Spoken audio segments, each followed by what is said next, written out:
لاہور سے کراچی تک اور کوئٹہ سے پشاور تک پاکستان کی تمام حکومتوں نے اور تمام یونٹس کے سربراہان نے یہ اصولی فیصلہ کر لیا ہے کہ ہم نے اپنے سسٹم کو درست نہیں کرنا،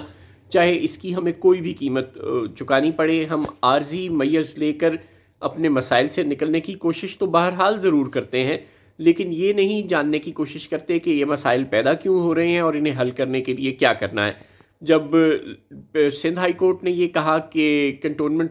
بورڈ جو ہیں وہ ٹیکس نہیں لے سکتے، پراپرٹی ٹیکس، اور اس کو بند کیا جائے، تو اہل قوت کے جو نمائندگی کا فرض ادا کرتے ہیں اینکرز اور میڈیا ہاؤسز، انہوں نے فوراً شور مچانا شروع کر دیا کہ دیکھیں جی، ملک کے باقی انتظامی یونٹس تو اچھا کام نہیں کر رہے، وہاں گرینری نہیں ہے، وہاں صفائی کا مناسب انتظام نہیں ہے، تو کنٹونمنٹس بورڈز اگر اچھا کام کر رہی ہیں تو پھر انہیں ٹیکس لینے کی بھی اجازت ہونی چاہیے۔ لیکن وہ یہ سمجھنے کی کوشش نہیں کر رہی کہ آخر کنٹونمنٹ بورڈز آپریٹ کیوں کر رہی ہیں اور وہ اپنے سائز سے بڑھ کر کیوں انہیں کام کرنے کی اجازت دی جا رہی ہے، وہ نظام کیوں پاکستان میں ایک پیرالل جو ایڈمنسٹریشن کا سسٹم کے طور پہ کام کر رہا ہے،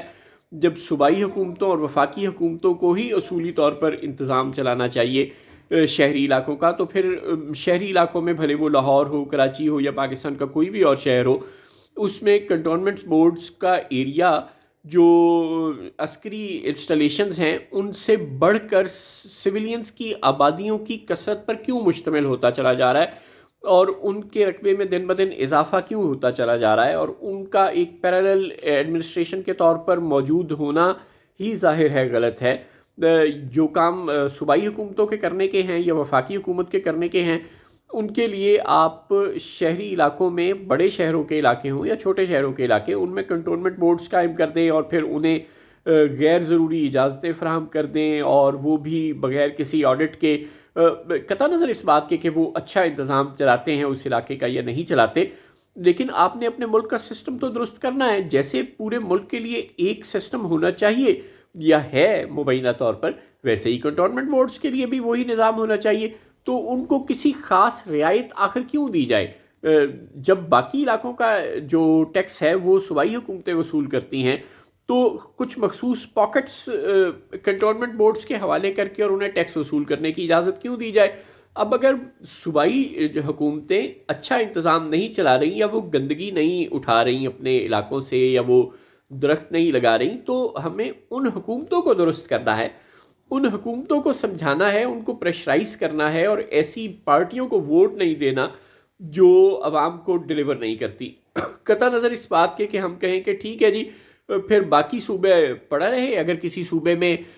فرض کر لیں کہ 2 لاکھ مربع کلومیٹر کا علاقہ ہے، تو وہ اس میں سے 1,95,500 مربع کلومیٹر ویسے ہی پڑا رہے، اور کوئی 4,500 مربع کلومیٹر اگر ہم کنٹونمنٹ بورڈز کے حوالے کر دیں اور وہاں پہ انتظام ٹھیک ہو جائے، اور اللہ اللہ خیر صلاح۔ ظاہر ہے باقی کا جو علاقہ ہے وہ بھی تو پاکستان کا ہی حصہ ہے، اور اس کا نظام بھی صحیح کرنا کسی کی ذمہ داری تو ہے۔ جب لاہور میں سموک کا مسئلہ ہوا تو وزیر اعلیٰ محسن نقوی صاحب نے بہت شور مچایا کہ اب ہم ٹائملی انٹرپٹ کریں گے کسانوں کو، اور بر وقت انہیں کہیں گے کہ وہ اپنی فصلوں کی باقیات نہ جلائیں، بر وقت یہ انشور کریں گے کہ دھواں چھوڑنے والی گاڑیوں کو بند کیا جائے، اور کنسٹرکشن کے اس طرح کی ٹیکنالوجی استعمال کریں گے کہ جس سے فضا میں مٹی جمع نہ ہو اور وہ پھر سموک کی شکل اختیار نہ کرے دھوئیں کے ساتھ مل کر۔ لیکن ایسا کچھ بھی نہ ہوا، اور بعد میں وہی پرانی رٹ لگا دی گئی کہ جی وہ تو سارا دھواں انڈیا سے آ گیا اور ساری سموک انڈیا سے آ گئی، ان کے کسانوں نے فصلوں کی باقیات جلائی تھی، ہمارا تو کوئی قصور ہی نہیں ہے۔ اور پھر ہم اپنے کسی دوست سے کہتے ہیں کہ وہ اپنے ماہرین کرائے پر دے دیں، اور کسی دوسرے دوست سے کہتے ہیں کہ وہ اپنا ایکوپمنٹ کرائے پر دے دے، اور پھر ان دوست ملکوں کی مدد سے ہم کچھ دیر کے لیے ایک سو کارڈ سی مصنوعی بارش برسا کے کہتے ہیں کہ مبارک ہو، ہم نے سموک کنٹرول کر لی۔ یعنی جو سموک پیدا کرنے کی وجہ تھی اس کو آپ نے دور نہیں کیا۔ سموک پیدا کیوں ہو رہی ہے، وہ دھواں چھوڑنے والی گاڑیاں کیوں ہیں، ان کا سدباب کس نے کرنا ہے؟ جو ہم بجلی پیدا کر رہے ہیں وہ بھی ہم اسی روایتی ایندھن سے پیدا کر رہے ہیں، اس کو آلٹرنیٹو ایندھن پہ کب شفٹ کریں گے یہ بھی ہم نے نہیں سوچا۔ یعنی جو لانگ ٹرم مینجمنٹ کے مسائل ہیں، جو ملک کی انتظامی مسائل کو درست کرنا ہے، وہ ہم نہیں سوچتے، اور عارضی میئرز ہم لے لیتے ہیں کہ ہم نے ظاہر ہے جب آپ دوسرے ملکوں سے اس طرح کی فیورز لیتے ہیں اور ملک کا جو زر مبادلہ ہے وہ بھی آپ لگاتے ہیں. یہ ہم نہیں سوچ رہے کہ اس طرح ہم ہر دفعہ تو کوئی ملک ہمیں امداد نہیں دے گا. آئندہ سے جب ہم دوبارہ کہیں گے کہ بھائی اب اپنا ایک ملک سے کہیں گے کہ اپنے ماہرین دے دو، دوسرے ملک سے کہیں گے کہ اپنے جہاز دے دو، تو پھر وہ کہیں گے کہ پھر آپ ہمیں پیسے دو، پھر ہم ڈالرز میں پیمنٹ کریں گے، پھر ہمارے پاس جو ریونیو ہے اس میں کمی آئے گی، اور پھر ہم مزید شور مچائیں گے کہ جی ہم مزید غریب ہو رہے. تو یہ مسائل کے حل تو نہیں ہوتے. مسائل کا جو درست حل ہے وہ تو یہ ہے کہ فصلوں کی باقیات جلانے کا جو سسٹم ہے اس کو ختم کیا جائے. کسانوں کو جو فصلیں وہ جلاتے ہیں، جو ان کی باقیات جلاتے ہیں، ان کا کوئی دوسرا حل بتایا جائے. اسی باقیات سے ساری دنیا میں بجلی بنتی ہے اور ہم اسے آگ لگا کے فارغ ہو جاتے ہیں. ہم اس باقیات کو ضائع کر دیتے ہیں جو کہ دراصل ہمارے بہت کام آ سکتی ہے. اور نہ کہ ہمارے جب ہم اس باقیات کو جلاتے ہیں تو وہ ملک میں آلودگی کا سبب بنتی ہے. یہی باقیات اگر ہم بجلی پیدا کرنے میں استعمال کریں تو ہمارے لیے فائدہ مند ثابت ہو سکتی ہے، اور ہمیں اسموک کے مسئلے سے بھی نجات پانے میں بہرحال کچھ نہ کچھ مدد مل سکتی ہے. تو جو مسئلے کی بنیاد ہے اس کو ہم ایڈریس نہیں کرتے، اور محض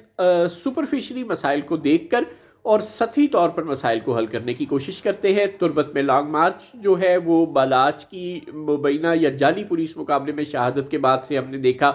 کہ بہت دیر وہ لوگ میت کو رکھ کر بیٹھے رہے، کسی نے ان کے زخموں پہ مرہم نہ رکھا. پھر وہ اپنا لانگ مارچ لے کر چلے اور بلوچستان سے نکل کر پنجاب تک پہنچ گئے. لیکن ہم ان کے جو شرکاء ہیں اور جو مزید لوگ اس لانگ مارچ میں شامل ہو رہے ہیں ان کو اٹھاتے چلے جا رہے ہیں، ان کو گرفتار کرتے چلے جا رہے ہیں، لانگ مارچ کے راستے میں رکاوٹیں ڈال رہے ہیں، ان کا مسئلہ حل کرنے کی کوشش نہیں کر رہے. باوجود اس کے کہ جناب نگران وزیر اعظم صاحب کا تعلق بھی بلوچستان سے ہے، اور انہوں نے اپنی کانسٹیٹوئنسی تک کا لحاظ نہیں کیا، اور یہ بھی لحاظ نہیں کیا کہ انہوں نے پورے پاکستان کے مسائل کا حل تو کیا کرنا ہے، وہ اپنے جو صوبے کے لوگوں کے مسائل کا بھی حل کر لیں. وہ آج تک تربت نہیں گئے ان لوگوں سے ملنے، اس لانگ مارچ کے شرکاء سے ملنے نہیں گئے، ان کے کوئی وفاقی وزیر نہیں گیا، ان کے مسائل کو حل کرنے کی انہوں نے کبھی ضرورت محسوس نہیں کی. اللہ غری کے رحمت کرے کویت کے امیر صاحب کو، وہ ان کی تعزیت کے لیے تو بیرون ملک صدھار گئے، لیکن بالاچ شہید چونکہ ایک کمزور آدمی تھا اور ان کے اپنے صوبے کا تھا، وہ اس سے تعزیت کرنے نہیں گئے، اور اس کے جو لواحقین ہیں ان کے زخموں پر پھاہا رکھنا انہوں نے مناسب نہیں سمجھا. یعنی ہم نہ تو اس سسٹم کو درست کرنے کی کوشش کرتے ہیں، ان سیکیورٹی اہلکاروں سے آج تک کسی نے باز پرس نہیں کی جنہوں نے ایک جعلی مقابلے میں ایک نوجوان کو مار دیا، اور اس مسئلے کو حل کرنے کی ہم نے کوئی کوشش نہیں کی. کبھی نہیں سوچا کہ پاکستان میں جعلی مقابلے کیوں ہوتے ہیں، ماورائے عدالت ہلاکتیں کیوں ہوتی ہیں. اس سسٹم کو بدلنے کے لیے ہماری حکومتوں نے کبھی نہیں سوچا. اسموک کیوں پیدا ہوتی ہے، آلودگی کیوں ہے پاکستان میں، یہ گندگی کیوں ہے پاکستان میں، اس سسٹم کو بدلنے کے لیے ہم نے نہیں سوچا. ہم یہ تو کرتے ہیں کہ ڈینگی مچھر پیدا ہو جائے تو مچھر مارنے کا سپرے کر دیں، مکھیاں پیدا ہو جائیں تو مکھیاں مارنے کا سپرے کر دیں. وہ گندگی اٹھانا پسند نہیں کرتے جس گندگی کی وجہ سے مکھیاں اور مچھر پیدا ہوتے ہیں. یعنی مسئلے کو بنیاد سے حل ہم نے نہیں کرنا. ہم نے یہ کہنا ہے کہ جو 1000 مربع کلومیٹر کنٹونمنٹ بورڈز کے حوالے ہے وہاں پہ چونکہ اچھا نظام وہ چلا لیتے ہیں تو بس ٹھیک ہے، اور یہ نہیں سوچنا کہ جو 2 لاکھ مربع کلومیٹر کا باقی پورا صوبہ ہے وہاں کا انتظام اگر اچھا نہیں چل رہا تو اس کا ذمہ دار کون ہے. اگر ہم اسی طرح سپرفیشلی سطحی طور پر اپنے مسائل کو دیکھتے رہے اور ڈنگ ٹپاؤ پالیسی کے تحت عارضی حل اپنانے کی کوشش کرتے رہے تو پاکستان کا نظام کبھی بھی درست نہیں ہو سکے گا. چاہے یہاں پہ آپ 10 بار الیکشن کروا لیں، چاہے یہاں پہ آپ ملٹری ڈکٹیٹرشپ نافذ کر دیں، چاہے یہاں پہ آپ کیئر ٹیکر گورنمنٹس لے آئیں، چاہے یہاں پہ آپ ہائیبرڈ سسٹم لے آئیں، جو بھی سسٹم آپ یہاں لائیں گے جب تک وہ مسائل کو ان کی جڑ سے دیکھ کر حل کرنے کی کوشش نہیں کرے گا، محض ڈنگ ٹپاؤ پالیسی پر عمل کرتا رہے گا، تب تک ظاہر ہے عوام کو ریلیف کسی صورت بھی نہیں ملے گا. اور جب عوام کو ریلیف نہیں ملے گا تو ملک میں کسی قسم کی پولیٹیکل یا اکنامک سٹیبلٹی نہیں آنے والی.